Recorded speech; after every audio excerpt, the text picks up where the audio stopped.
कम आओ वृक्ष लगाएं हम, सांसें हो रही है कम आओ वृक्ष लगाएं। जी हाँ, अभी यही स्लोगन चल रहा है क्योंकि 27 जुलाई है और दीदी माँ का जन्मदिन है आज।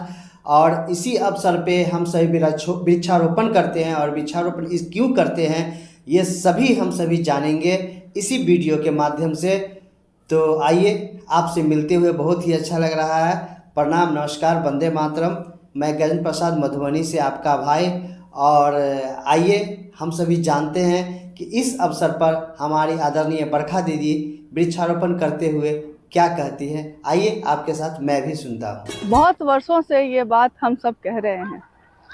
साहब अभिनंदन जी ने हमेशा लोगों को जागरूक किया जी, कि आप बहुत जिस जरूरी है प्रकृति में रहते वृक्षारोपण। हैं, इस प्रकृति का अयन हमारे गुरु शिव करते हैं। जो महेश्वर हैं, जो ईश्वर हैं, वो शिव करते हैं। तो जिसका अयन हमारे शिव करते हैं, हम शिव के शिष्यों का ये कर्तव्य है, हमारी जिम्मेदारी है कि हम उस प्रकृति की रक्षा करें जो शिव की बनाई हुई इच्छा से निर्मित है।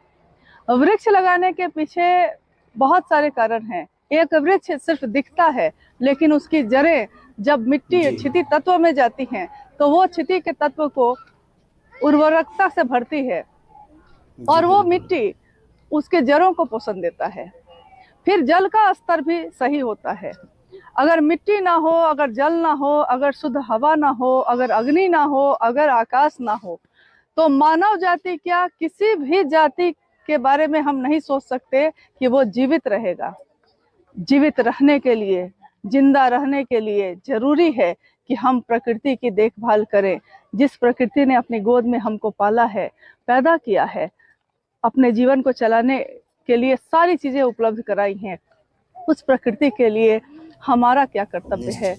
साहब अभिनंदन जी ने जो कहा, उसको हम लोगों ने दीदी नीलम आनंद जी के जन्मदिन के अवसर पर बड़े बड़े कार्यक्रम ना करके इस पृथ्वी के सीने में ही, इस धरती के सीने में उन वृक्षों को रोपा जो कल को हम भी ना होंगे, हम जैसे हजारों लोग भी ना होंगे जीवन में, लेकिन हमारी पीढ़ियां आएंगी और लोग पैदा होंगे, शिव की शिष्यता भी बढ़ती चली जाएगी। और इसके साथ साथ ये वृक्ष भी पल्लवित, पुष्पित और सुगंधित होते रहेंगे। धरती पे रहते हैं हम, तो धरती सुगंधमय हो, सुंदर हो और यहाँ का प्रदूषण कम हो, इसके लिए जो हम कर सकते हैं हम सब कर रहे हैं। सारे शिव के शिष्य से पूरे भारतवर्ष में ही नहीं, नेपाल और अन्य देशों में भी हर जगह अपनी दीदी माँ नीलम आनंद जी के स्मृति में वृक्ष लगाते हैं, अपने साहब को की याद में वृक्ष लगाते हैं। और जैसे जैसे उन वृक्षों में पत्ते, फूल, फल लगते हैं तो हमें लगता है जैसे नई जिंदगी पैदा हो रही है। आने वाले समय में मानव जाति के लिए ये संरक्षण का काम करेगी, यही कामना सभी शिव शिष्यों की है।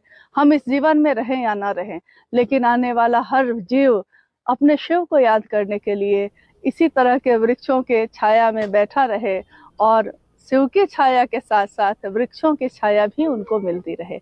यही कामना है, यही इच्छा है और यही हम सब कर भी रहे हैं। इसमें सभी शिव शिष्यों का योगदान है। ऐसा नहीं कि कोई एक व्यक्ति ऐसा कर रहा है, हर व्यक्ति कर रहा है। सांसें रहे कम आओ वृक्ष लगाएं हम। तो इस तरह हम सभी ने जाना कि वृक्षारोपण क्यों जरूरी है। प्राकृतिक से जो चीज़ सब हम लोग ले रहे हैं हम सभी रिटर्न नहीं कर रहे हैं। पेड़ पौधा लगाएंगे तो बरसात होगी, बरसात होगी तो खुशहाली होगी, फसल होंगे। तो आप सभी भी अपने क्षेत्रों में निश्चित रूप से पेड़ पौधा लगाएं और पेड़ पौधा का संरक्षण करें। केवल लगा देने से काम नहीं चलेगा, वृक्षारोपण करने से काम नहीं चलेगा, उसका संरक्षण बहुत जरूरी है। यानी पानी पटाना है, समय पे खाद देना है। वृक्ष जब बड़ा होगा तब ना वो फलदार होगा, छायादार होगा और धरती को वो पोषण देगा वृक्ष। तो आज के वीडियो में बस इतना ही।